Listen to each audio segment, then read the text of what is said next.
বিসমিল্লাহ আলহামদুলিল্লাহ আল্লাহুম্মা সাল্লি ওয়া সাল্লিম আলা নবিয়িনা মুহাম্মদ। আজ আমাদের তৃতীয় দার্স, চতুর্থ। আমার স্লাইড কি দেখা যাচ্ছে? স্লাইডটা দেখতে পাচ্ছেন কিনা একটু কনফার্ম করবেন। আশা করি দেখা যাচ্ছে। শেয়ারে কি স্লাইডটা দেখা যাচ্ছে? আজকে আমার ফার্স্ট ক্লাস, এর আগে ক্লাস করার সুযোগ নেই। আচ্ছা, সমস্যা নেই। আজকে পুরো নতুন জিনিস, আমরা 14টা সর্বনাম মুখস্থ করবো আজকে। পুরোনো ক্লাসগুলো স্লাইডগুলো দেখে নিন, তাছাড়া ইনশাল্লাহ সমস্যা হবে না। আমরা আজকে আরবিতে আমাদের বাংলায় যেমন সর্বনাম আমি, তুমি, সে, তারা, আমরা, তোমরা, এই 6টা প্রোনাউন আছে বাংলায়। ইংরেজিতেও 6টা, he, she, I, we, you. ইংরেজিতে 5টা, he, she, I, we, they are you. Plus আরবিতে আছে, ইংরেজিতে 6টা, বাংলাতেও 6টা, কিন্তু আরবিতে আছে হলো গিয়ে 14টা প্রোনাউন। আমাদের এই 14টাই মুখস্থ করতে হবে ইনশাআল্লাহ। তো এটা মুখস্থ করার ছাড়া উপায় নেই, প্রোনাউন। এবং এই প্রোনাউনগুলো প্রচুর পরিমাণে কোরআনে আসছে। তো প্রথমে হলো হুয়া, এটা হলো third person singular number, male, পুরুষের জন্য। পুরুষের জন্য আমরা হুয়া ব্যবহার করি, সে। এবং এটা যদি 2জন পুরুষ হয় তাহলে আমরা বলি হুমা, এবং যদি অনেক পুরুষ হয় তাহলে আমরা বলি হুম। তেমনিভাবে মেয়ে যদি 1জন হয় তাহলে আমরা সে ব্যবহার করার জন্য হিয়া ব্যবহার করি, যদি 2জন মেয়ে হয় হুমা ব্যবহার করি, এবং অনেক মহিলা হলে তখন আমরা হুন্না ব্যবহার করি। এরপরে হুমা তো দুই জায়গায়, পুরুষ আর মেয়ে দুইজনের ক্ষেত্রেই হলো। পুরুষ আর মেয়ে 2জনের ক্ষেত্রেই হুমা, 2জনের ক্ষেত্রেই হুমা। এরপরে আছে আমাদের আন্তা। আন্তা দ্বিবচনের ক্ষেত্রে একই রকম। আন্তা অর্থাৎ তুমি, যদি একজন পুরুষ হয় তুমি ব্যবহার করার জন্য আমরা আন্তা ব্যবহার করব। যদি তোমরা 2জন হয় পুরুষ তাহলে আমরা আন্তুমা ব্যবহার করব, এবং যদি পুরুষ অনেকে হয় তাহলে তোমরার জন্য আমরা আন্তুম ব্যবহার করব। পুরুষ 1জন হলে আন্তি ব্যবহার হবে, মহিলা 1জন হলে আন্তি ব্যবহার হবে, মহিলা 2জন হলে আন্তুমা, এবং মহিলা অনেক হলে আন্তুন্না ব্যবহার হবে। এবং যদি যেটা হলো গিয়ে ফার্স্ট পারসন আর কি, এটা ছেলে মেয়ে 2জনের ক্ষেত্রে আমি হলে আনা, এবং আমরা দ্বিবচন 2জন হোক বা 3জন হোক, পুরুষ মহিলা সব ক্ষেত্রে নাহনু। তো আশা করি খেয়াল করছেন যে আরবিতে আসলে বচন 3টা, এক বচন, দ্বিবচন আর হলো বহুবচন। তো 1জন হলে 1 বচন, 2জন হলে 2 বচন, এবং অনেকজন হলে বহুবচন। তো আমাদের এখানে স্বাভাবিকভাবে মেয়েদের বহুবচনগুলো অত বেশি আসবে না, দ্বিবচনও অত বেশি আসবে না, শুধুমাত্র 1 বচনটা মুখস্থ করতে হবে। আর বহুবচনটা পুরুষের ক্ষেত্রে, সেক্ষেত্রে আমাদের সর্বনাম বেশি আসবে হুয়া, সে 1জন পুরুষ, হিয়া সে 1জন মহিলা, হুম তারা সকল পুরুষ। এরপরে এ পাশে আন্তা মানে তুমি, আবার আন্তি মানে তুমি মহিলার ক্ষেত্রে, এবং আন্তুম তোমরা পুরুষ, এটা। আর আনা নাহনু বেশি ব্যবহার হবে, এগুলাই কোরআনে বেশি আছে। এই তো আজকে মেইনলি এইটুকু চাচ্ছিলাম যে যদি আমাদের যারা আসবে তাদেরকে এইটুকু মুখস্থ করানো। এই তাছাড়া বাকি, হ্যাঁ, আমি স্লাইড দিয়ে দেবো ইনশাল্লাহ। তো এইটুকু ইনশাল্লাহ মুখস্থ করে নেবেন। আর আপনি যেহেতু আসলেন, আপনাকে আলাদা করে বাকিটা দেখাই দিব ইনশাল্লাহ। আগেরগুলো ক্লাস শেষ হলে, রেকর্ড শেষ করে পুরানোটা আপনাকে টাচ দিয়ে দেবো। আর আমরা পিডিএফ আছে বই?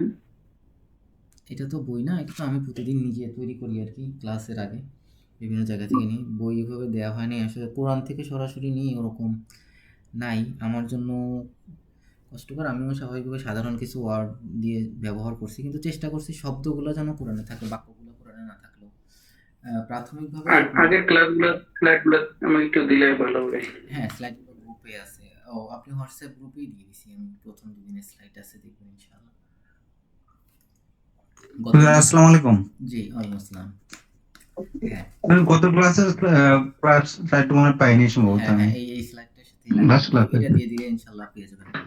এই স্লাইডটা আমি আপলোড করে দেবো, এটাই গত স্লাইডের সাথে এটা আছে ইনশাল্লাহ। তো এটা দিলে এটার জি সাথে আছে। তো আজকে আমরা প্রোনাউন শিখছি আর কি। আরবিতে প্রোনাউন 14টা, তো আরবিতে 3টা। একটা হলো 1 বচন, দ্বিবচন, বহুবচন।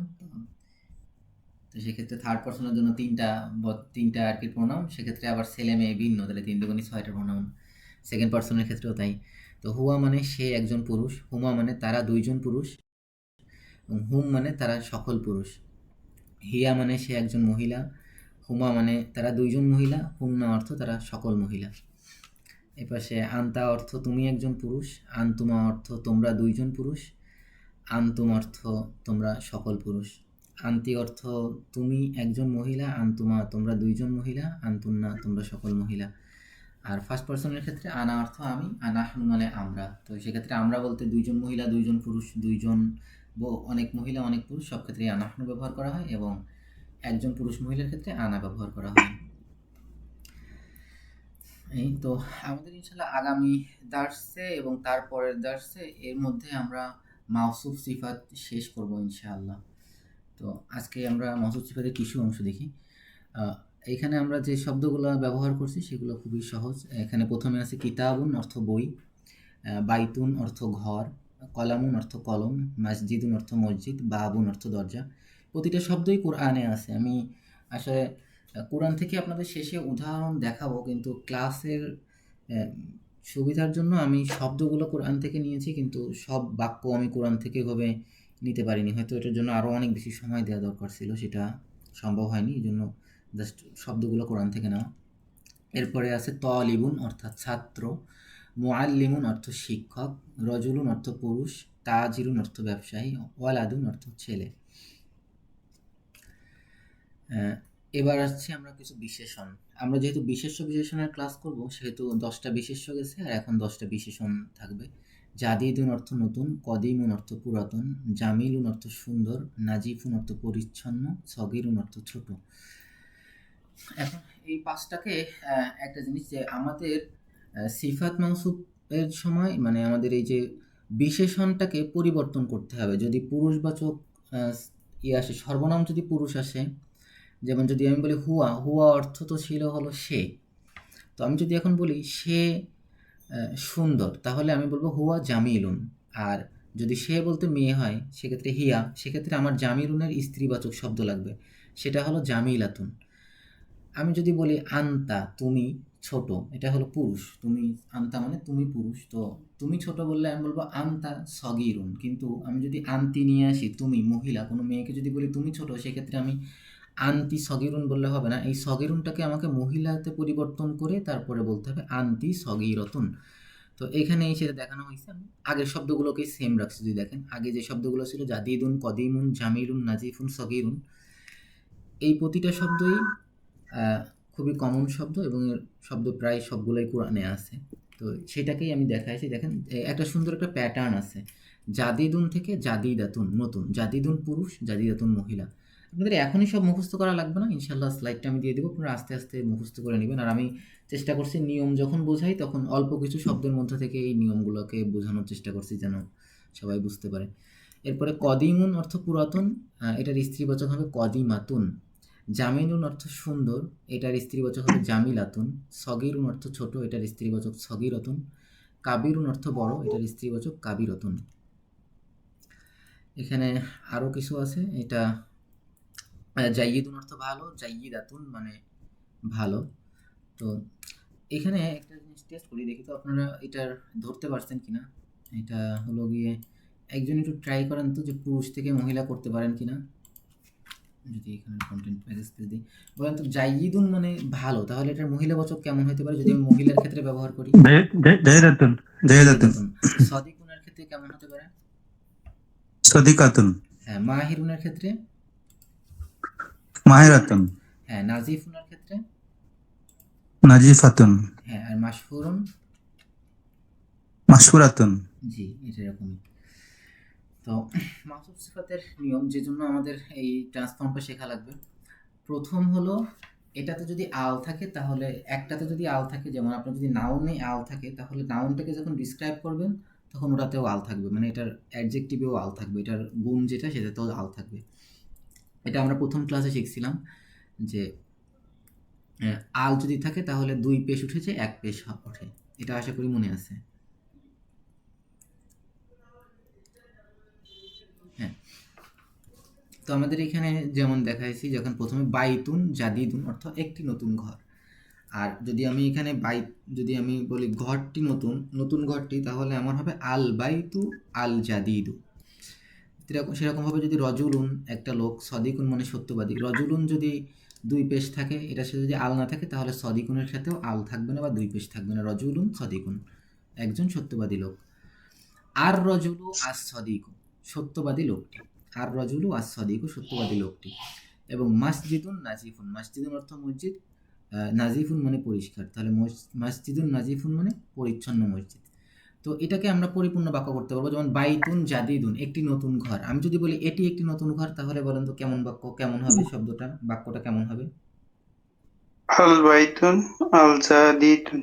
না, একটি নতুন ঘর, এটি একটি নতুন ঘর। আমি যদি বলি এটি একটি নতুন ঘর,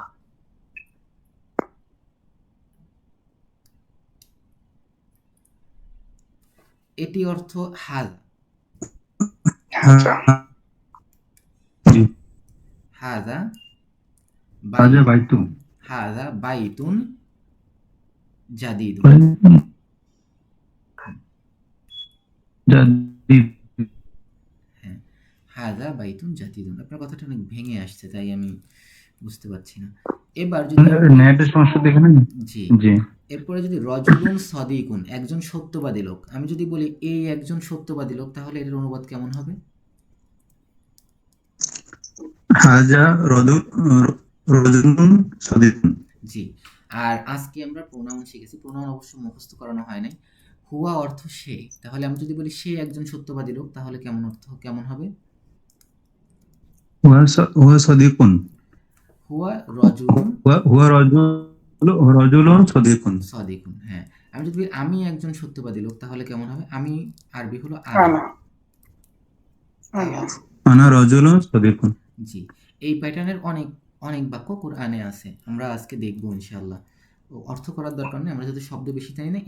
এই স্লাইডটাতে আজকে হয়তো সব মিলায়ে প্রথম দিন আমরা যেমন আমরা এর আগের স্লাইডগুলোতে ৩টাতে মোট ৩৫টার মতো শব্দ শিখছি, আজকের স্লাইডেও হয়তো ওরকম ৩৫টার মতো শব্দ আছে, ৩৫টার মতো। তো এটা আমরা আগামী দিনও এই শব্দগুলো দিয়ে ইনশাআল্লাহ কাভার করব। তো ২ দিনে আপনার মানে আগামী ক্লাসে তো ১০টা করে মুখস্থ করা লাগবে। আসলে শব্দ মুখস্থ অনেক বেশি করা লাগছে, কারণ আমাদের কোরআনে প্রায় ৫,০০০-এর মতো শব্দ আছে।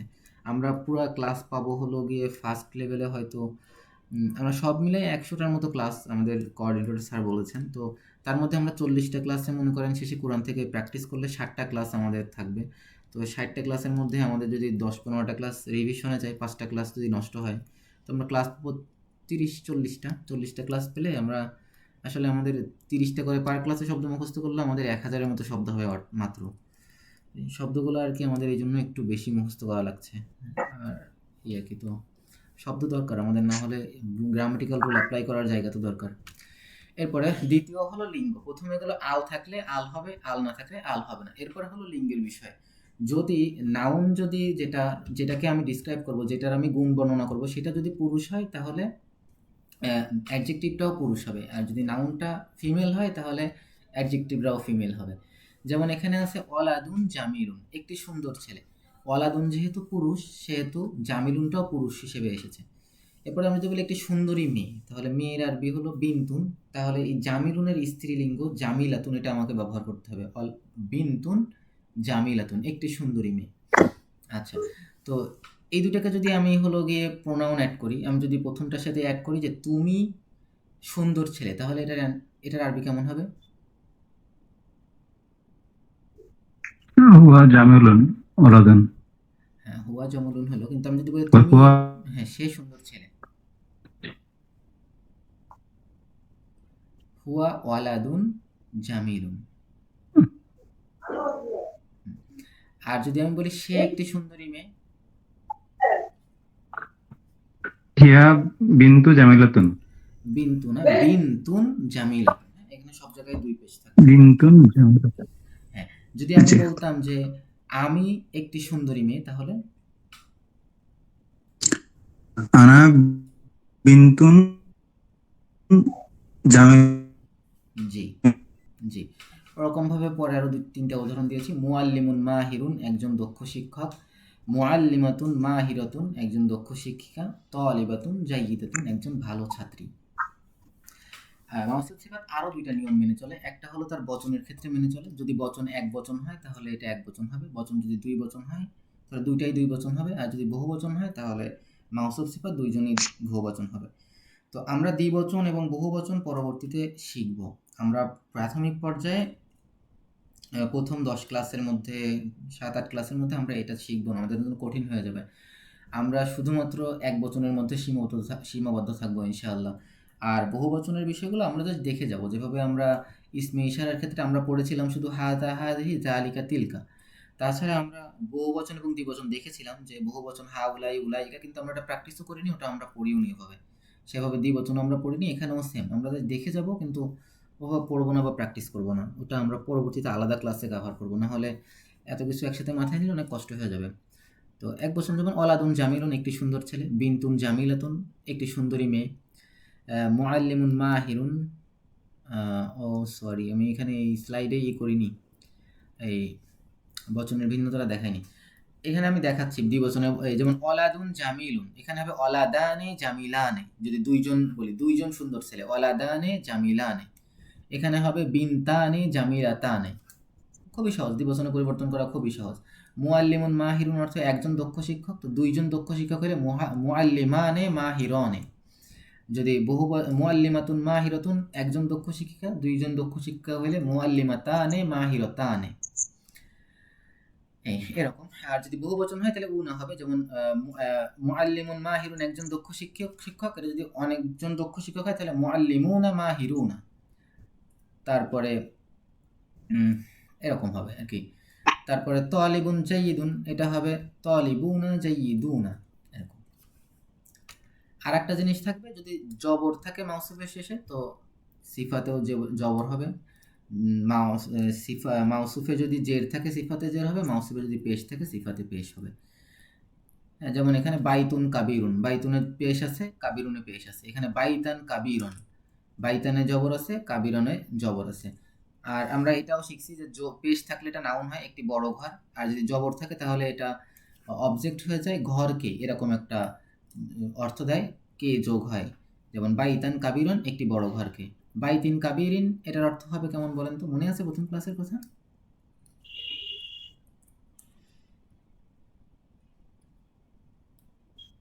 জের থাকলে কিভাবে অর্থ চেঞ্জ হয় মনে আছে কি? প্রথম ক্লাসে আমরা পড়েছিলাম।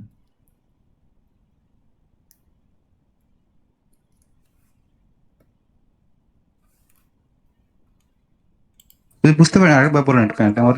হ্যাঁ, আমি জি বলতেছি, আমাদের প্রথম ক্লাসে আমরা পড়েছিলাম যে পেশ, জবর, জের থাকলে কিভাবে অর্থ চেঞ্জ হয়। আমরা বলেছিলাম পেশ থাকলে এটা হলো সাবজেক্ট অর্থ দেয়, যেমন রহিম, করিম। আর যদি জবর থাকে তাহলে এরকম অবজেক্টের মতো অর্থ দেয়, যেমন রহিম মানে অর্থ রহিম কে, করিম কে। জবর থাকলে কে অর্থ দেয়, এবং জের থাকলে এর অর্থ দেয়, যেমন রহিমিন, রহিমের, কারিমিন, করিমের। তো সেক্ষেত্রে বাইতুন কাবিরুন অর্থ কেমন হবে? ঘরের একটি বড় ঘর। পেশ আছে, পেশ থাকলে তাহলে এখানে কোনো বিভক্তি বা কারক যুক্ত হবে না। বাইতুন কাবিরুন মানে একটি বড় ঘর। বাইতান কাবিরুন কেমন হবে অর্থ? কে হবে? বাইতান কাবিরান, হ্যাঁ, বাইতুন কাবিরুন মানে একটি বড় ঘর, তাহলে বাইতান কাবিরুন মানে বড় ঘরের, ঘর কে? একটি বড় ঘর। বড় ঘর কে? হ্যাঁ, আর যদি আমি বলতে কে? চাই একটি বড় ঘরের, বাইতি কাবিরা, বাইতি বাইতিন বাইতুন কাবিরত, কাবিরিন। কাবিরিন, বাইতিন কাবিরিন। তো বাইতি। এখানে আমাদের বড় একটা ঘরে। জিনিস খেয়াল রাখতে হবে, আলিফ লাম যদি না থাকে, এখনো পর্যন্ত আমরা যে যতটুকু জানি, এর ব্যতিক্রম অবশ্যই আছে, কিন্তু এখনো পর্যন্ত আমরা যতখানি শিখেছি এর মধ্যে আলিফ লাম যদি না থাকে তাহলে শব্দের শেষে দুই পেশ, দুই জবর বা দুই জের থাকবে। শুধুমাত্র আলিফ লাম আসলে তখন আমাদের জের বা জবর বা পেশ একটা হয়ে যাবে। এটা একটা শিখেছি। দ্বিতীয় শিখেছি, যদি পেশ থাকে তাহলে আমাদের অর্থ হবে রহিম, করিম, এরকম। আর যদি জবর থাকে তাহলে আমাদের অর্থ হবে রহিমকে, করিমকে, এই ধরনের। এবং যদি জের থাকে তাহলে হবে রহিমের, করিমের, এরকম অর্থ। এইটুকু আমরা শিখেছিলাম প্রথম কয়েক ক্লাসে। এবং তারপরে আমরা শিখেছিলাম হাজা, হাজিহি, জালিকা, তিলকার ব্যবহার। হাজা শব্দের অর্থ এটি, হাজিহি অর্থ এটি। যদি আমরা পুরুষবাচক শব্দকে উদ্দেশ্য করি তাহলে হাজা হবে, হাজা হবে। এবং যদি মহিলাবাচক শব্দ হয় তাহলে হাজিহি হবে। এবং যদি আমরা দূরের, এটা হলো কাছের বস্তুকে, যে হাজা বাইতুন, এটি একটি বাড়ি। হাজিহি মিরওয়াহাতুন, এটি একটি পাখা। আর যদি দূরের বস্তুকে বলি তাহলে হবে জালিকা কলামুন, ওইটি একটি কলম, তিলকা মিরওয়াহাতুন, ওটি একটি পাখা। তো মেয়েবাচক ক্ষেত্রে তিলকা, ছেলেবাচক ক্ষেত্রে জালিকা, দূরের বস্তুর ক্ষেত্রে। এটুকু আমরা আগের ক্লাসগুলোতে শিখেছিলাম। আজকের ক্লাসে আমরা প্রোনাউন শিখেছি, যেমন হুয়া হুম, হুয়া হুমা হুম, হিয়া হুমা হুম না, আন্তা আন্তুমা আন্তুম, আন্তি আন্তুমা আন্তুম না, আনা নাহনু। তো এক্ষেত্রে আমাদের প্রথম দিকে আমরা প্র্যাকটিস করতেছি, আস্তে আস্তে প্র্যাকটিস করতে হয়ে যাবে, মুখস্থ করতে পারলে ভালো। যেমন যদি কোনো প্রাণী হয় তাহলে আমরা হুয়া ব্যবহার করব, যেমন হুয়া ওয়ালাদুন, সে একটি বালক, হিয়া বিনতুন, সে একটি মহিলা। তো যদি ছেলে হয় তাহলে সে পুরুষবাচক সে বসবে, মেয়ে হলে পুরুষবাচক মেয়ে বসবে। তেমনভাবে তুমি ক্ষেত্রেও একই, আন্তা অর্থ তুমি ছেলে, তো আন্তা ওয়ালাদুন, তুমি একটি ছেলে, আন্তি বিনতুন, তুমি একটি মেয়ে। সেক্ষেত্রে আনার ক্ষেত্রে আবার দুইটাই বলা যাবে, আনা ওয়ালাদুন, আমি একটি ছেলে, আনা বিনতুন, আমি একটি মেয়ে। আর বহুবচনের ক্ষেত্রে আমাদের হুমটা লাগবে, হুম, হুম মুসলিমুনা, তারা মুসলিম, আর নাহনু মুসলিমুনা, আমরা মুসলিম। এই কয়টা মোটামুটি আমাদের বেশি আসে। তো এইটুকু ইনশাল্লাহ আমাদের ক্লাসে থাকুক। আর মাউসুফ সিফাতের যে চারটা নিয়ে আমরা একটু মনে করিয়ে দিই।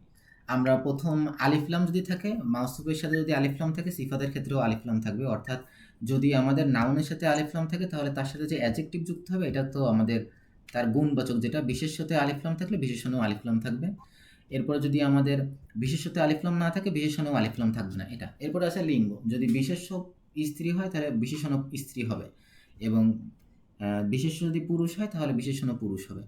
এবং এখানে বিশেষণের সাধারণত একটা ফর্ম থাকে, সেটাকে আমাদের পরিবর্তন করতে শিখতে হয়। যেমন জামিলুন অর্থ সুন্দর, এটা যদি মেয়েদের সাথে লাগানো হয় তাহলে জামিলাতুন।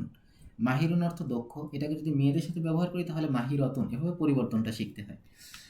এরপরে তৃতীয় হলো বচন, যদি এক বচন হয় তাহলে তার বিশেষ্য এক বচন হলে তার বিশেষণও এক বচন হবে, দ্বিবচন হলে দুটাই দ্বিবচন, বহুবচন হলে দুইটাই বহুবচন। তো আমরা এখন দ্বিবচন বহুবচনের ডিটেলসে যাব না, জাস্ট উদাহরণে দেখাচ্ছিল। এইখানে উদাহরণ দেওয়া নাই, কিন্তু আমার ভুল হয়ে গেছে স্লাইডটা, আমি পরবর্তী স্লাইড এটা ঠিক করে দেবো ইনশাল্লাহ, যখন স্লাইড আপলোড দিব এটা এডিট করে দিয়ে দিব।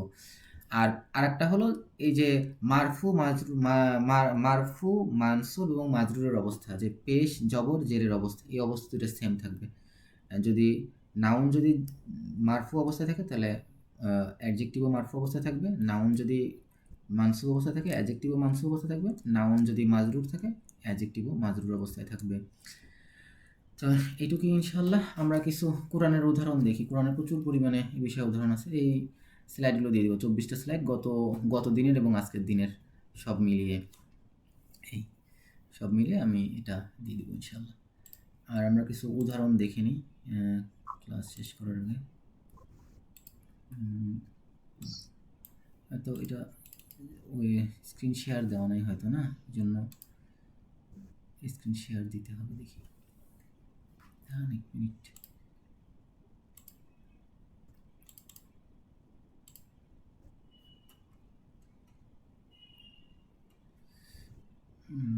এটা 1 মিনিট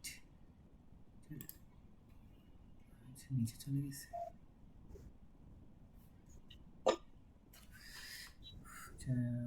একটু অপেক্ষা করুন, ঝামেলা হচ্ছে।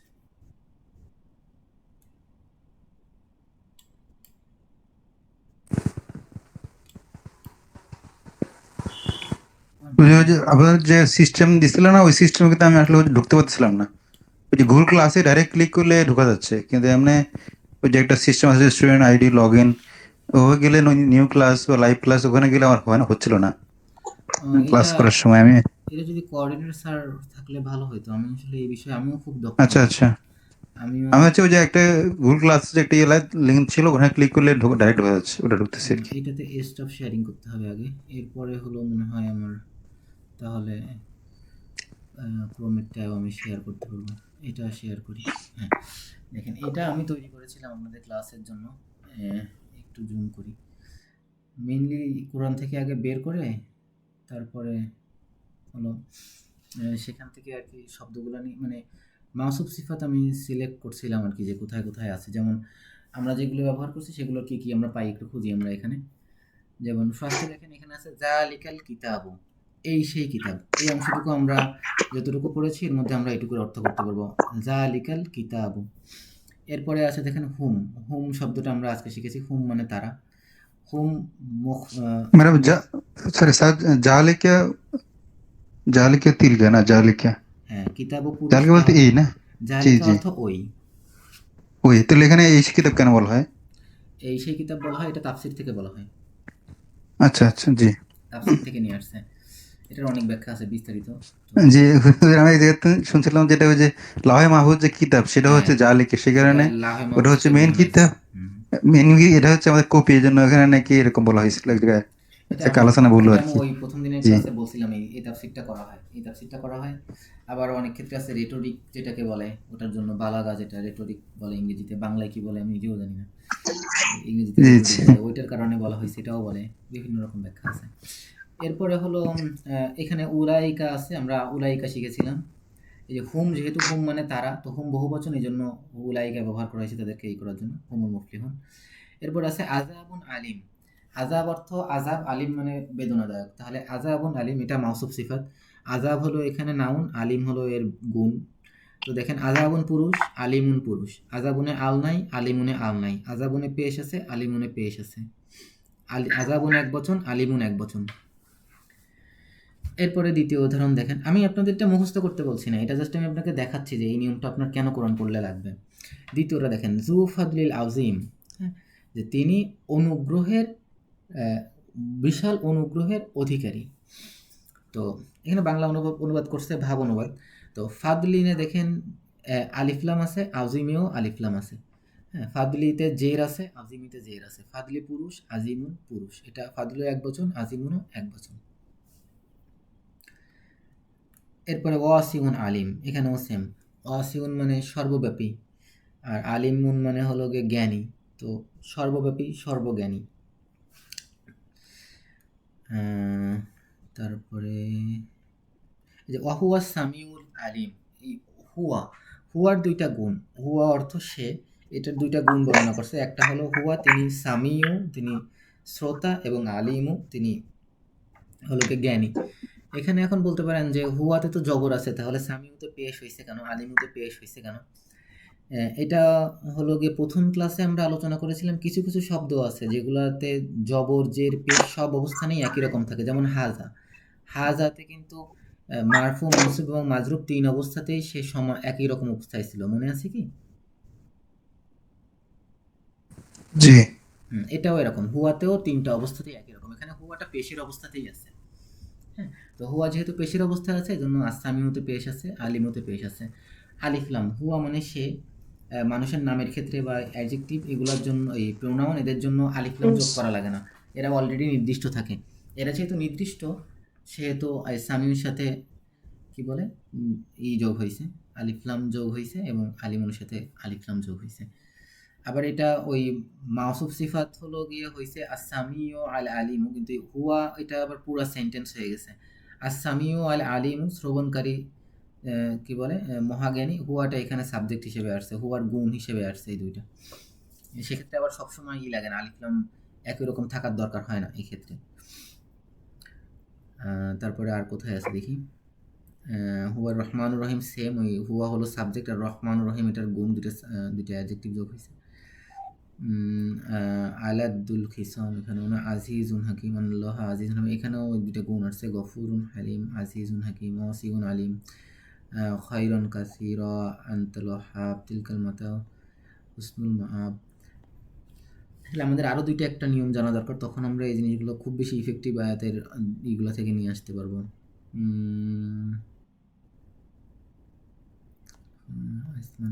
এই যে এখানে আছে একটা, ইসমান মুবিনান। ইসমান মুবিনান মানে ইসমান মানে হলো গিয়ে পাপ, মুবিনান মানে হলো গিয়ে স্পষ্ট। তো ইসমান মুবিনান অর্থ স্পষ্ট পাপ বা প্রকাশ্য পাপ। তো ইসমানে দুই জবর আসছে, মুবিনানে দুই জবর আসছে, ইসমান এক বচন, মুবিনানও এক বচন। তো এই উদাহরণগুলো কোরআনে অনেক বারবারই আছে। এরপরেরটা আদুওয়ান মুবিনান, তো আদুওয়ান মুবিনান প্রকাশ্য শত্রু, আদুওয়ানে দুই জবর, মুবিনানে দুই বচন, এই দুইটাই হলো গিয়ে পুরুষ, দুইটাই হলো গিয়ে আলিফলাম ছাড়া। এই তো এখানে আমাদের সেন্টেন্স মেকিংয়ে হলো এরা কখনো পরিপূর্ণ বাক্য হিসেবে আসে না। এই প্রকাশ্য শত্রু বা হলো গিয়ে এই প্রকাশ্য শত্রু, আগেটা কি ছিল, প্রকাশ্য পাপ, এগুলোর সাথে অন্য একটা কিছু যুক্ত হয়ে পূর্ণাঙ্গ সেন্টেন্স তৈরি করে। তো এটা হলো গিয়ে আমরা আগামী ক্লাসে এটা ডিটেলস দেখতে পারবো ইনশাল্লাহ। আজকে ওটা করতে গেলে কষ্ট হয়ে যাবে, মানে ভাবলাম আপনাদের জন্য এমনিতেই অনেক বেশি প্রেশার হয়ে যাবে, তাই আমি ওটাকে আর বড় করিনি। আজকের জন্য মেইনলি আপনারা ওই যে ইগুলাকে কি বলে প্রোনাউনগুলোকে মুখস্থ করার দিকে ইনশাল্লাহ বেশি জোর দেন। আর তাছাড়া পরবর্তীতে কালকের ক্লাসে আমরা মাসুদ সিফাত নিয়ে আবার আলোচনা করবো, ওটা দিয়ে ডিটেলস বাক্য তৈরি করা শিখবো, তখন এটা আমাদের জন্য সুবিধা হয়ে যাবে ইনশাল্লাহ। তো আমি আজকে কিছু বাক্য তৈরি করা দেখাই, কিছু মানে নিজের থেকে, স্লাইডে যদিও নাই, কিন্তু কিছু আর কি দেখাই দিই বাক্য কীভাবে তৈরি হয় অ্যাকচুয়ালি। বিশেষ করে আগের ক্লাসে যিনি ছিলেন আপনার জন্য সুবিধা হবে, আজকের ক্লাসে যিনি নতুন আসছেন ওনার জন্য একটু মনে হয় কঠিন মনে হচ্ছে। এখন বিশেষ করে বাক্য তৈরি করতে গেলে আমাদের আগের ক্লাসের জ্ঞানগুলো লাগবে, এটা হলো একটু প্রবলেম্যাটিক। তবে আগে যিনি আছেন প্রথম ক্লাস থেকে তাকে আমি দেখিয়ে দিচ্ছি, আর বাকি যে আছে উনি বাকি দুটো স্লাইড দেখে নিলে আপনার জন্য সুবিধা হবে, বা আপনি ক্লাসের শেষে একটু বসলে আপনাকে আমি কিছুটা আপনি ক্লাস দেখে নিলেই হবে ইনশাল্লাহ। যেমন এখানে আমাদের আছে বাইতুন কাবিরুন, একটি বড় ঘর। এটাকে একটি সেন্টেন্স তৈরি করেন তো আপনি, পারেন কিনা? বাইতুন কাবিরুন, একটি বড় ঘর। এটাকে আমি যদি বলি এটি একটি বড় ঘর, সেই ক্ষেত্রে কেমন হতে পারে? হাজা বাইতুন কাবিরুন। হাজা বাইতুন কাবিরুন। কিন্তু আপনি নিশ্চয়ই লক্ষ্য করেছেন যে যদি আমি বাইতুন কাবিরুন বলি একটি বড় ঘর, এটা কিন্তু একটা কমপ্লিট সেন্টেন্স না, এটার সাথে একটা কিছু যোগ করে তারপরে কমপ্লিট সেন্টেন্স করা লাগছে, যেমন হাজা বাইতুন কাবিরুন। আমরা আর একটা পড়েছিলাম যে হাজার সাথে যদি আলিফলাম যোগ করি তাহলে এটা কমপ্লিট সেন্টেন্স হয় না, যেমন হাজা কলামুন, এটি একটি কলম, এটা কমপ্লিট সেন্টেন্স। হাজা সাবজেক্ট, কলামুন হলো গিয়ে প্রেডিকেট। কিন্তু যদি আমি বলি হাজাল কলামুন, দিস পেন, তাহলে এটা কিন্তু কমপ্লিট দুইটা মিলে একটা বাক্যাংশের মতো কাজ করছে, এটা কমপ্লিট সেন্টেন্স হয় না। তো এখানে আমি যদি বলি আল কলামু আল জাদিদু, নতুন কলমটি, এদের সাথে যদি আমি হাজা যোগ করি তাহলে এটার অর্থ কেমন হতে পারে বলেন তো? হাজা আল কলামু আল জাদিদু।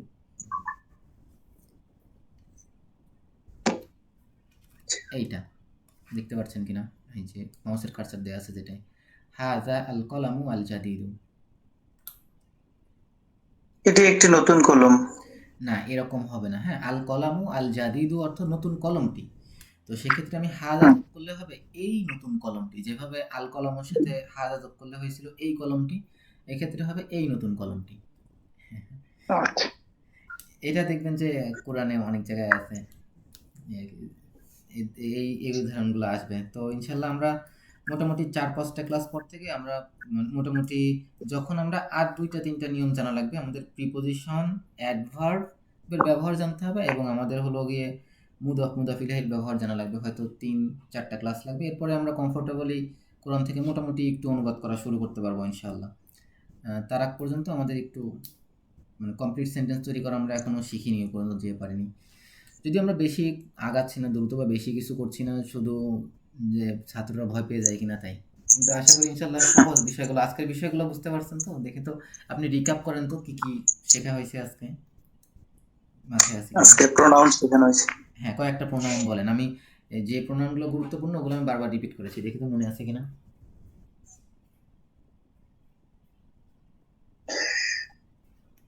আন্তা, হ্যাঁ, আনতা মানে তুমি, তারপরে আন্নি মানে আন্তি, আন্তি মানে তুমি, আন্তি, আন্তা আন্তি। আর এবার হুয়া, হুয়া হিয়া, হ্যাঁ সে, ইয়া। সে। আর আছে হলো আনা নাহনু, এটা কঠিন একটু, আনা নাহনু। এই কয়টা হইলে মোটামুটি আমাদের আপাতত চলতেছে। আর একটা লাগবে হুম, তারা। এই কয়টা হইলে মোটামুটি 95% ক্ষেত্রে আপনার কাজ চলে যাবে। তো আমি বলি 14টাই মুখস্থ করে রাখেন, প্রত্যেকটাই আসে, মাঝে মাঝে এদিক সেদিকে আসে, তবে এই কয়টা হলেই হয়ে যায়। সে, তুমি, আমি, আমরা। সে, তুমি, আমি, সে, তারা, তুমি, তুমি, আমি, আমরা, তোমরা। এই কয়টা হলে আর লাগে না। হুয়া হিয়া মানে সে, আন্তা আন্তি মানে তুমি, আনা নাহনু মানে আমি, আমরা। এইটুকু হলে মোটামুটি চালাতে পারবেন। এরপরে আমরা আর কি শিখছি বলেন তো আজকে?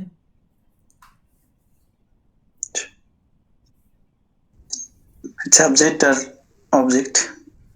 সাবজেক্ট অবজেক্ট আমরা আসলে একটু হয়তো টাচ নাউন, নাউন আর হলো অ্যাডজেক্টিভ। হ্যাঁ, নাউন আর অ্যাডজেক্টিভ ইউজ করছি। হ্যাঁ, আমাদের ইংরেজিতে ওরকম না। ইংরেজিতে মনে করেন যে মেল ফিমেলের জন্য অ্যাডজেক্টিভের কোনো পরিবর্তন নাই, কিন্তু এখানে হয়। এখানে নাউন যদি মেল হয় অ্যাডজেক্টিভ মেল হবে, নাউন ফিমেল হলে অ্যাডজেক্টিভ ফিমেল হবে, এটা একটা নিয়ম। দ্বিতীয় নিয়ম হলো নাউন যদি নির্দিষ্ট হয় তাহলে অ্যাডজেক্টিভও নির্দিষ্ট হবে, অর্থাৎ আল যুক্ত হবে দুইটার সাথে, যদি আল না থাকে দুইটার একটার সাথেও আল যুক্ত হবে না। তৃতীয়টা হলো কি বচন, যদি নাউন এক বচন হয় তাহলে অ্যাডজেক্টিভও এক বচন হবে, নাউন দ্বিবচন হলে অ্যাডজেক্টিভ দ্বিবচন হবে, নাউন বহুবচন হলে অ্যাডজেক্টিভ বহুবচন হবে। আর চতুর্থ নিয়মটা হলো গিয়ে আমাদের এখানে এই জের জবর পেশি মিল থাকবে, নাউনে জের থাকলে প্রোনাউন এই সে অ্যাডজেক্টিভে জের, নাউনে জবর থাকলে অ্যাডজেক্টিভে জবর থাকবে, নাউনে পেশ থাকলে অ্যাডজেক্টিভে পেশ থাকবে, নাউনে জের থাকলে অ্যাডজেক্টিভে জের থাকবে। তো আমি অল্প কিছু উদাহরণ দিয়েছি, এগুলো একটু প্র্যাকটিস করেন, এগুলো একটু মুখস্থ করেন। এই শব্দগুলো মুখস্থ করলে আমাদের এই শব্দগুলো প্রচুর পরিমাণে খুব কমন শব্দ আর কি। এই আমি কোরআন থেকে যদি নিতাম তাহলে হয় কি, ওই যে এই আমি এই যেমন এই প্রচুর পরিমাণে শব্দের পরিমাণ বেড়ে যেত, এটা একটা আমার জন্য খুব বড় একটা চ্যালেঞ্জ আর কি কোরআন থেকে সরানোর জন্য। তাছাড়া আলহামদুলিল্লাহ মোটামুটি আজকে আর না, এইটুকু আমরা কনক্লুড করি আর কি, যদি কারো কোনো কোয়েশ্চেন না থাকে। আচ্ছা, ও স্লাইডগুলো আমি প্রথম থেকে ক্লাস করে নিই, তো প্রথমে স্লাইডগুলো আমি স্লাইড এখনই দিয়ে দিব, স্লাইড একটা আমি দেখাই দিই, মানে তো এখানে কোনোদিন ফুল স্ক্রিন শেয়ার আছে, ফুল স্ক্রিন শেয়ার নাই, দাঁড়ান দেখি ফুল স্ক্রিন শেয়ার দেওয়া যায় কিনা দেখি, দাঁড়ান এক মিনিট, ফুল স্ক্রিন শেয়ার দিলে সুবিধা হয়। Full screen enter screen share, ওকে এন্টার স্ক্রিন শেয়ার হচ্ছে না কেন, হয়েছে। এই যে ড্রিম কোরআন একাডেমিতে ফুল স্ক্রিন আছে, এই যে এখানে এই যে একটা আছে পিডিএফ 2, এটা ডাউনলোড করে নেবেন ইনশাল্লাহ। পিডিএফ অনেকটা আছে, এটা দেখে নিতে পারেন, পিডিএফ 1, পিডিএফ 2 আর পিডিএফ। ওগুলো তো উনি পাবে না, উনি তো গ্রুপে ছিল না, তো উনি পাবে না এগুলো মনে হয়। আচ্ছা, আমি পাঠিয়ে দেবো, আমার কাছে আছে তো। আমি এখনই পাঠিয়ে দিচ্ছি, এখনই আমি 3টা আবার আপলোড আচ্ছা, করছি, সমস্যা নেই, 3টায় জি, মানে যা লাগবে সবই আপলোড দিয়ে দেবো ইনশাল্লাহ। মানে গ্রুপে যারা ছিল না তারা তো পাবে না, নতুন জয়েন করার পরে আসবে আর কি। জি, ও আমার ওটা মাথা ছিল না, এটা আসলে এই নিয়মটা একটু অন্যরকম, এটা চেঞ্জ হবে। আচ্ছা ঠিক আছে, তো আজকে এই পর্যন্ত ইনশাল্লাহ। দোয়া রাখেন, কারো যদি কোনো কোশ্চেন থাকে বলতে পারেন। এমন হুজুর হয়েছে পড়াগুলো আমাদের কাছে ভালো করে মুখস্থ ধরলে ভালো হবে, নাহলে আমরা পড়বো না, না ধরলে আমরা পড়ি না, তখন ভয়ে ভয়ে পড়ি। বিশেষ করে শব্দার্থগুলো যদি ধরা হয় না, তাহলে আমাদের মোটামুটি ওগুলো মুখস্থ করলে তো অনেকটা অর্থ বোঝা যাবে। মানে শব্দার্থগুলো আমাদের মুখস্থ করতে হবে, এনি হয়। আর ওই রাহান কিন্তু আমার কলিগ, হুজুর রাহান আমার কলিগ, কিন্তু আমরা একই জব করি, একই ল্যাবে, একই অফিসে। এই যেমন দেখেন এখানে রাসাহিরুন মুবিন, সাহির এটা পুরুষ তাই মুবিন পুরুষ, এটাকে দুই পেশ, এটাতে দুই পেশ।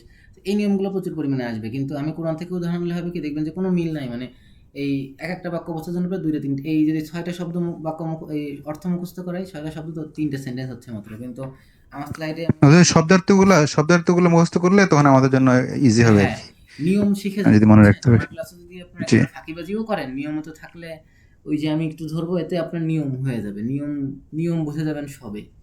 এটা আসলে বড় কোনো চ্যালেঞ্জিং না নিয়মের।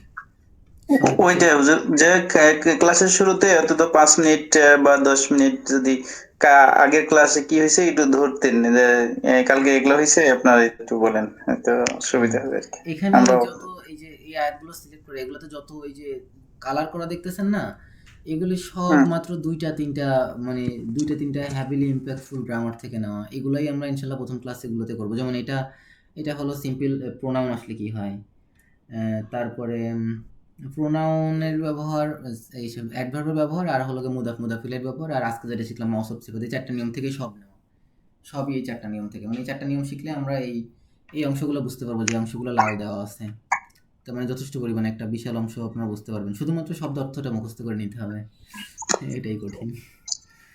আমি এটা কয়েকদিন ধরে, আজকে মেলা কয়েকদিন ধরে এগুলো বাঁচতেছি আর কি, কিভাবে মানে খুঁজে ওই করলাম। আবার এর মধ্যে আবার শর্ট আউট করছি, যেগুলো ডিলিট করে দিয়েছি, যেগুলো আর কি কঠিন মনে হয়েছে আমার কাছে। এই আর কি, কোনো একটা ভালো বই পাইলে আমার জন্য সুবিধা হইতো, কোনো বই পাইনি যে এরকম ভাবে কোরআন থেকে শিখাইছে। ওদের একটা বই আছে না যে আর বইটা ভালো, ওটা মনে হয় পড়লে হেল্পফুল হবে। ওটা দিয়ে আমি পড়তে চাইছিলাম, কিন্তু ওটা তো কোরআন দিয়ে করা না, ওটা তো কোরআনের উদাহরণ না ওরকম। নিজের এমনিতে গ্রামাটিক্যাল জন্য ভালো, ওটা অনেক ভালো। আর ওটা হলে আমার আপনাদের শব্দ মুখস্থ করার জন্য টেনশন ছিল না, প্রতি ক্লাসে 8টা 10টা ওটা ওদের আমার কাছে আছে, তো আমার পিডিএফ আমার কাছে আছে। হ্যাঁ ওটা আছে, কিন্তু এখানে পিডিএফটা আমার কাছে, এখানে আমরা ওই যে কোরআনের উপরে বেস করছি, তো আমাদের উদাহরণগুলো কোরআন থেকে, শব্দগুলো কোরআন থেকে, ওখানে তো আবার সম্পূর্ণটা কোরআন থেকে না, বুঝছেন? ওখানে তো আবার কোরআনের ব্যবহার খুবই কম। ওখানে জি জি, জাস্ট কথা বলা, গ্রামার শেখার জন্য। হ্যাঁ কথা বলা না, ওনার ওখানে উদ্দেশ্য আরবি কোরআন শিখানো, কিন্তু কোরআনের ব্যবহারটা কম। উদাহরণের ক্ষেত্রে কোরআনের বাক্যের ব্যবহার কম, কিন্তু আমাদের ক্লাসগুলোতে কোরআনের ব্যবহার সরাসরি কোরআন থেকে থাকবে।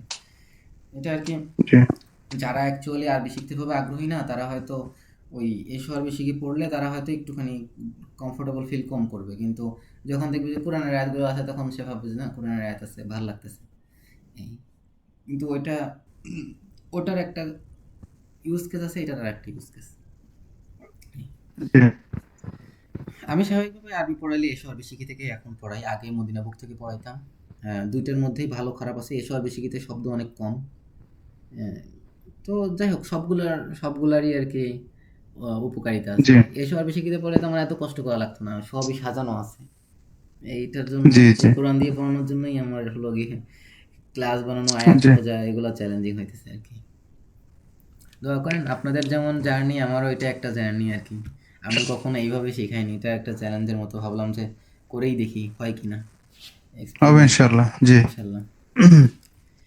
নিয়ম নিয়ে টেনশন করেন না, নিয়ম শিখে যাবেন ইনশাল্লাহ। কিন্তু আমি এখন এটা কখনো অ্যাপ্লাই করিনি, তো আমি এটা বুঝতে পারতেছি না যে শব্দ অর্থগুলো কিভাবে করবো, কারণ এখানে একটা বড় চ্যালেঞ্জ। যেমন আমি আজকে শিখাইছি আপনাকে জাদিদুন, তারপরে হলো গিয়ে অলাদুন, হ্যাঁ, জামিলাতুন, জাইয়িদুন। আমি এই সিওরিটি দিতে পারবো না যে মুদাফ মুদাফ ইলাইহি পড়ানোর সময় এই শব্দগুলোকে রিপিট করা যাবে, কারণ কোরআনে কিন্তু ওইভাবে ওই শব্দ একই নিয়মের রিপিট ভাবে কোরআনে নাই। বাইরে থেকে আমি নিজের মতো করে এই জন্য কিছু প্রথম দিকে রিপিট করব। তারপরে কোরআনের উদাহরণে জি চলে গেলে আমি যখন এখানে পাইছি আজিজুন হাকিম, আমি কিন্তু এরপরে কোথাও কোরআনে এরকম পাবো না যে হুয়া আজিজুন হাকিম বা আন্তা আজিজুন হাকিম। জি এটা আর কি। বা আমি যদি এখানে হাজা আজিজুন হাকিম পাবো না। হ্যাঁ, বা আমি এখানে ফি লাগাই পাবো না যে ফি আজিজিন হাকিম। কিন্তু এসব বেশি কিন্তু ওই কনস্ট্যান্টটা নাই। আপনি আজিজুন হাকিম পড়াইছেন, এরপরে এর সাথে প্রনাউন ব্যবহার করা শিখাইলেন। আজিজুন হাকিম প্রনাউন কি বলে প্রিপোজিশন লাগাইলে ফি আজিজিন হাকিম, এরকম হয়ে যাবে। এই আর কি। তো দোয়া রেখেন ইনশাল্লাহ, আর শব্দ অর্থগুলো পড়েন, আমি স্লাইডটা একটু পরে আপলোড দিয়ে দিচ্ছি ইনশাল্লাহ। আর কোনো কোশ্চেন না থাকলে আমরা ক্লাস কনক্লুড করতে পারি আর কি এখানে ইনশাল্লাহ। আচ্ছা। ঠিক আছে, এখন কোশ্চেন নাই। জি, সুবহানাকাল্লাহুম্মা ওয়া বিহামদিকা আশহাদু আল্লা ইলাহা ইল্লা আনতা আস্তাগফিরুকা ওয়া আতুবু ইলাইক। আসসালামু আলাইকুম রহমতুল্লাহ। ওয়া আলাইকুম আসসালাম ওয়া আসসালামু আলাইকুম। রাহমাতুল্লাহ।